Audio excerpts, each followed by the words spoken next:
1 point game, 1 minute to go, drives to the cup, can't get it to go, but it's finished by Kalkbrenner.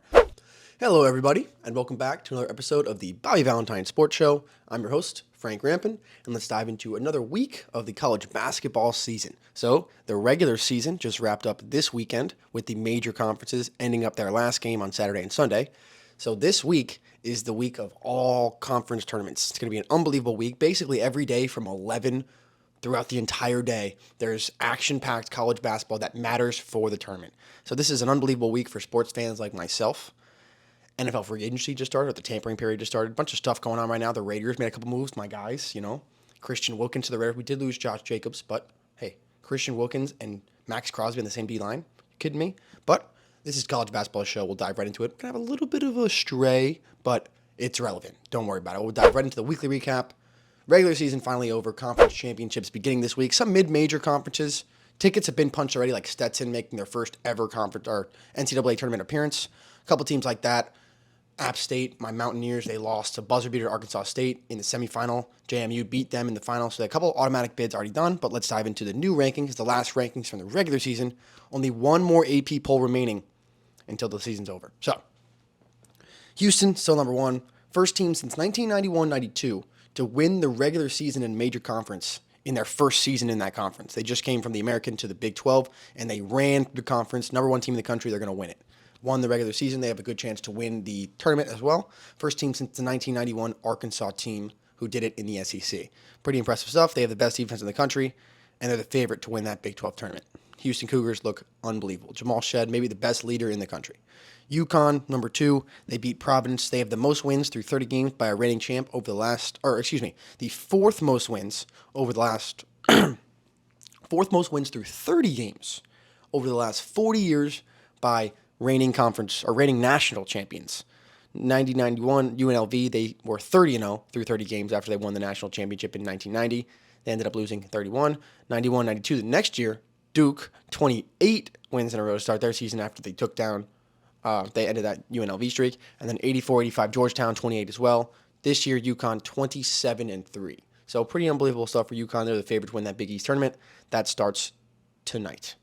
Purdue, number three. Senior night on Sunday for them. They beat, who was it? Who knows? And Zach Edey got his number retired after the game. They're the favorite to win that Big Ten tournament. That's going to be a little bit of a dogfight, though. We'll talk about the conference tournaments a little bit at the end of this, but I think the conference tournaments, I have predictions for you guys. I have everything, but we'll talk about them a little more. North Carolina moved up to number 4 after a huge win at Duke, clinching the regular season title for the ACC and sweeping the Blue Devils in their season series. Good chance that they can meet again in the ACC tournament, but I have to be in the championship. So, North Carolina, they are the favorite. Still have a chance to take down that last one seed, be the last one seed in the tournament. Still between North Carolina, Tennessee, and Arizona. So, if one of those teams wins their conference tournament and the other two don't, look for that team that wins it to be the last one seed. But still, a whole week to go. Anything could really happen. It looks like North Carolina has the upper edge just by a little bit, especially after that Tennessee loss to Kentucky. But we'll see. Tennessee, like I just mentioned, they're fighting for that last one seed. They lost to Kentucky this weekend in a very, very good game. They're favored to win the SEC tournament, but I think there could be a little bit of stuff going on here, but we'll see. Arizona, they might need to win the Pac-12 and have Tennessee and UNC both lose. They've been on a little bit of a downward turn a little bit, but Caleb Love, those guys, they've been really good. The old team, a lot of seniors that make contributions, they're the favorite to win that Pac-12 tournament. Iowa State moves down to 7. They lose to Kansas State this week. Hard-fought game against the Kansas State. Who are they? Are they the Cougars? I don't know. But Kansas State played very well. Jerome Tang, that team is very feisty. They're on the bubble. If they can do something in the Big 12 tournament, they might be able to get a bid. But as of right now, on the outside looking in. Creighton had an unbelievable game against Villanova. That's going to be our game of the week. We're going to show that to you. But Creighton, number 8 right now. Second-ranked Big East team. Kentucky, they beat Tennessee. Huge win for them. And I like the freshman in Reeves, man. Rob Dillingham, Reed Shepard, and Antonio Reeves. Like, those two freshmen and Antonio Reeves, they're legit. They can put up some points. They can make some clutch baskets late in the game. The only problem I have here is their defense. Are they going to be able to stop teams enough? Who knows? Every game they play is a shootout. Basically, 90 points for them in every game they play. So if they can hold the other team to less than 90 points, they're probably going to win. But we'll see. Marquette, they need Need with a capital Need. Tyler Kolek back. He runs that team. He runs their offense. Everything goes through him. He's an unbelievable decision maker and leader at the point guard position for this Marquette team. They need him back desperately, and I don't think they're going to get him for the Big East tournament. So I don't know how I feel about them. Need him for the tournament. Duke falls down out of the top 10 to number 11 after they lose to UNC for the second time this year, this time at home. And I mean, UNC really was in control of this game for basically the entire time. Jumped out to a big lead early, contained it for much of the game, but then Duke fought back a little bit towards the end, but it was a little bit too late. Auburn still hovering around that 10 to 13-ish spot. They've kind of been here all year long. Illinois, they just beat Iowa on their senior day. They have pretty good chances going into the Big Ten tournament, and I mean, I think it's probably going to be Purdue, Illinois. These two teams matched up very, very well this season. Two very hard-fought games between the both of them. Most recent time they played, very close game, Purdue barely winning.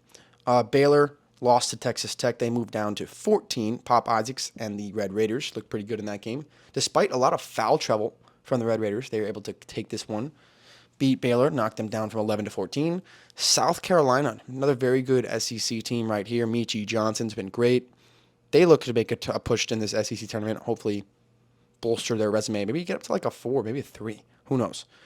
Kansas down to 16.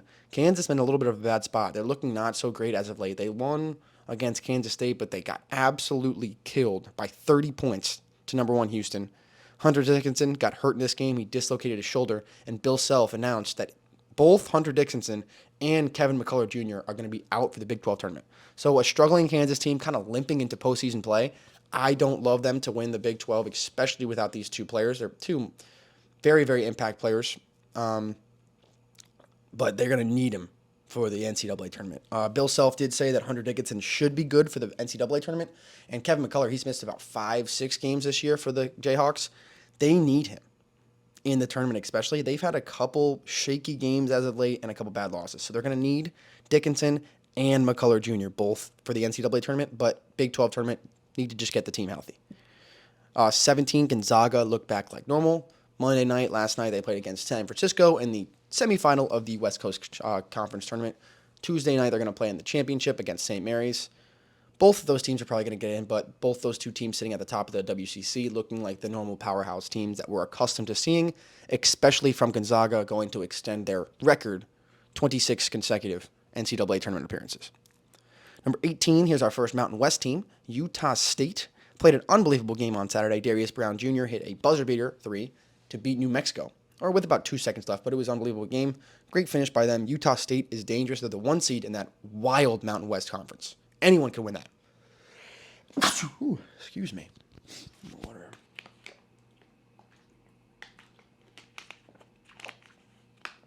Kind of felt that sneeze coming for the last 15 minutes, but I didn't think it was going to come because, when you think about it, it never does. But nevertheless, it does.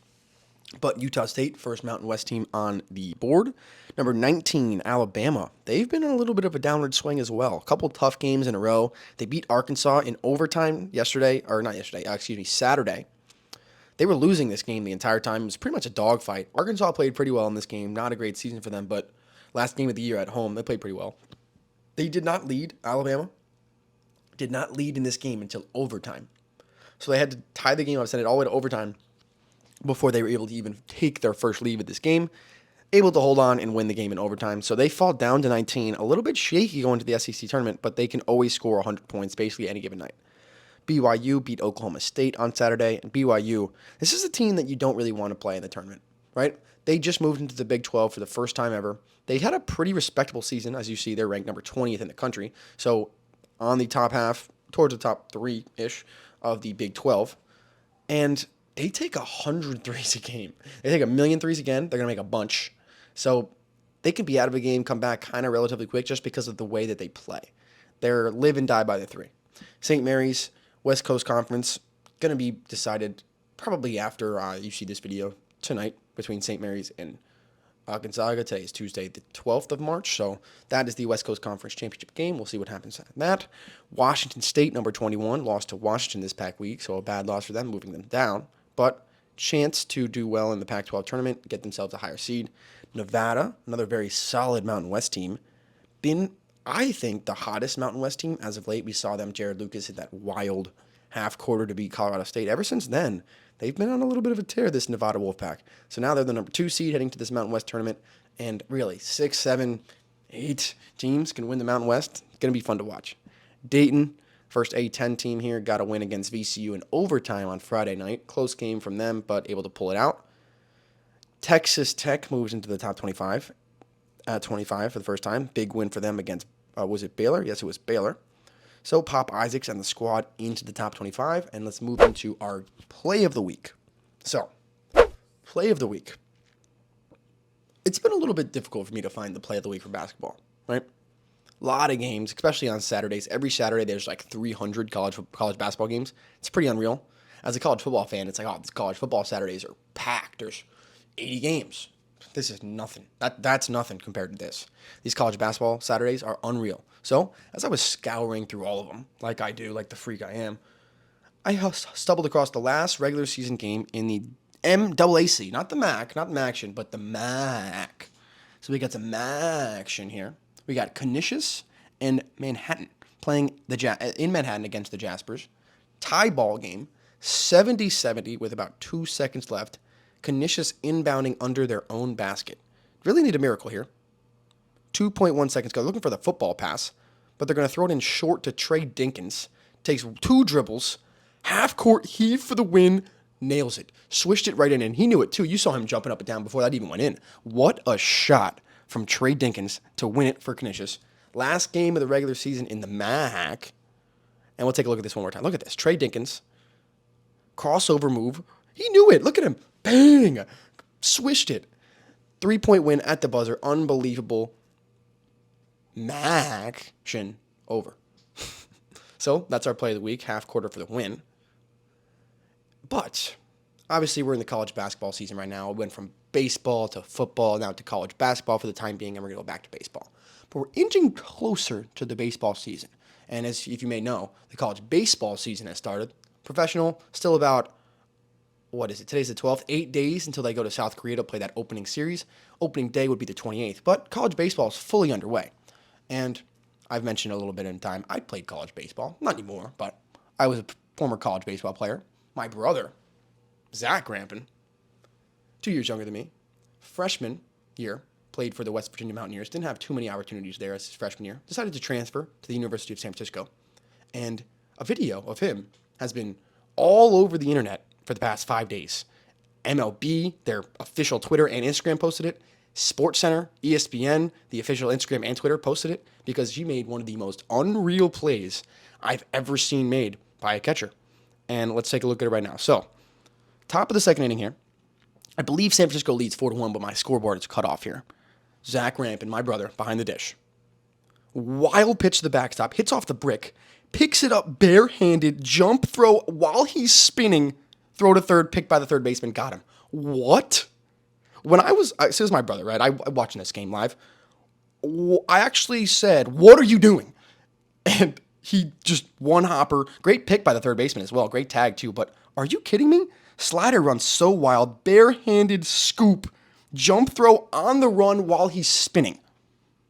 Throw out to third to end the inning. That was unreal. So Zach, are you kidding me, dude? That was unbelievable. Keep it up over there. Solid start to your year in the West Coast Conference. Talked about that a lot in this because basketball, they're a good basketball conference. San Francisco, the Dons baseball team, doing some good stuff here. Congrats, Zach. Great work. Congrats on making MLB Sports Center. Keep it going, brother. But hopefully that one gets in there. I don't know if it will because of the Twitter. Harv, let me know. But let's move into the game of the week now after we have a little bit of a bonus play. Sorry it was baseball, not during baseball season, but that's my brother. That was unreal. So now let's move into the game of the week. Touched on it a little bit. Creighton at Villanova. This was a great game in the Big East. Last day of the Big East. This was on Saturday. Pretty early in the day, too, so this was unreal. Number 10, Creighton, at the time, taking on Villanova. 18-3 will pick it up here. Baylor Shireman for 3. He nails it. 21-3 lead early for the Blue Jays. Now Shireman over to Kalkbrenner for the corner 3. He nails it. So with 13:42 left in the first half, 24-3 lead here for the Blue Jays. What a start it is for them as they are just all over this Villanova team early, hitting 3 after 3 after 3. Shireman and Kalkbrenner were unbelievable in this game. So looking like a football score early already. It was 21-3, and they had another three, so 24-3. Just a football score early on in this game in Philadelphia. So moving on here.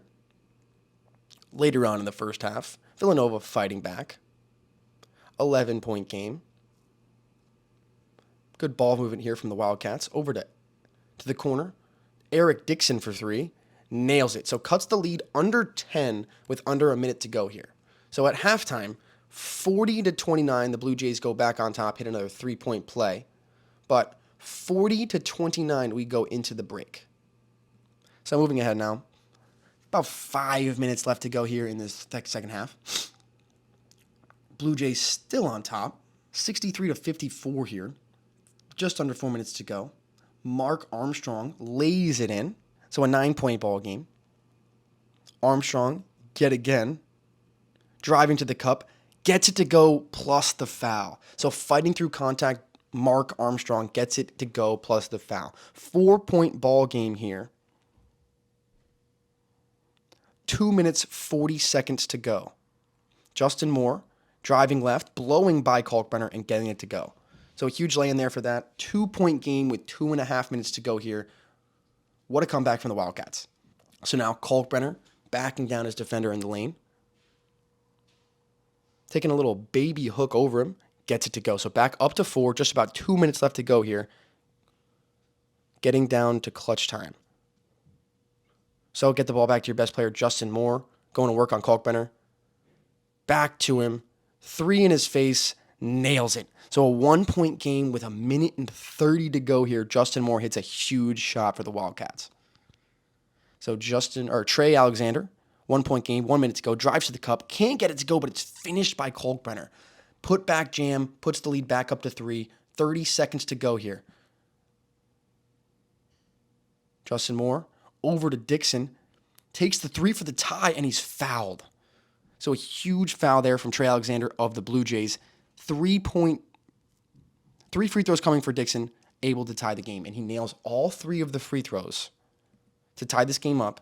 So the Blue Jays, after leading 24-3 early on in this game, having a 15 to 20-point lead for multiple times, Villanova hung around, claw their way back, ties it up here. 13 seconds left to go. Blue Jays need to hit a shot. So over to Trey Alexander in the corner, who committed that foul, driving to his right, into the paint, fade away, gets it. So 0.1 seconds to go, Trey Alexander hits the fadeaway jumper to give the Blue Jays the lead. What a shot from him. No time left, 0.1 seconds. All you got is just a tip in, but what a shot. Driving across the lane, gets into the paint, fading away off the Big East logo, gets it to go over Justin Moore. Absolute onions there from Trey Alexander to give the Blue Jays a lead, leading this game for basically the entirety of this game, bailing them out at the very end after blowing the lead. So we've seen a buzzer beater in this one from half court, a ridiculous throw from my brother catching behind the plate, a jump throw, and then a ridiculous 20-plus point lead blown, and then they come back and hit a buzzer beater to win the game. So what a final week of the regular season for college basketball, and the best week of the year for sports, arguably, is here. Yesterday, some of the mid-majors were wrapping up, some of them starting, but today we're really, really getting into it with all the major ones really starting, the Big 12, the Big East, the SEC, the ACC. It's going to be an unbelievable week going into Selection Sunday, and the next week, all the fun begins and the tournament starts. So let's get you up to date with all the conference championship games you're going to need to see. So, like I mentioned, all the tournaments start this weekend, but the championship games, that's where you really need to get your eyes' attention to. Those are where the automatic bid comes from. So the Mountain West Championship game, 6 p.m. on Saturday, March 16th. Also at 6 p.m. on the same day, the Big 12 Championship. So both at 6 o'clock on Saturday, Big 12 and the Mountain West Championship. My prediction for the Mountain West, I think it's going to be San Diego State versus Nevada. And I think Nevada's playing the best basketball as of right now. They're going to take home the Mountain West, get that automatic bid. The Big 12, I think it's going to be Houston versus Baylor, and I think Houston's going to win it. Houston's been running through this conference basically the entirety of the year.